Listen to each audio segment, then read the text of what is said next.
Pouring concrete too wet, the consequences. Let's go through the important details. Regarding the temptation of the soupy mix in the concrete world, water is both a necessity and a poison. You need water to start the chemical reaction, hydration, that turns powder into stone. But any water added beyond that minimum requirement is purely for the convenience of the contractor. A wet or soupy mix flows easily down the chute and requires very little effort to rake and level. But the consequences of adding too much water are severe and permanent. On consequence number 1, massive strength loss. Concrete is measured by its water to cement ratio. As you add water, you dilute the cement paste.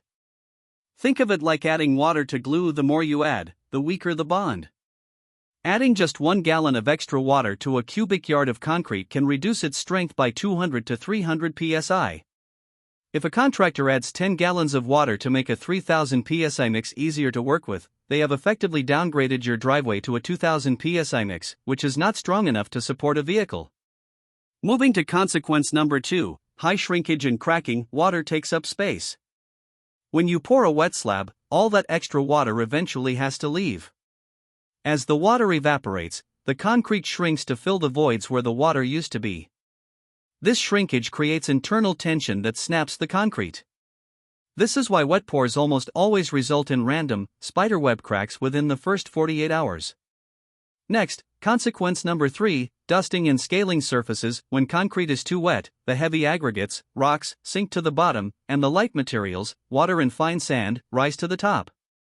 This is called bleeding. This layer of water on the surface ruins the cream of the concrete.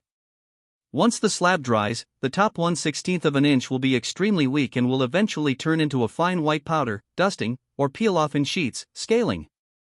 Regarding consequence number 4, increased porosity. Every drop of evaporated water leaves behind a microscopic tunnel, a capillary.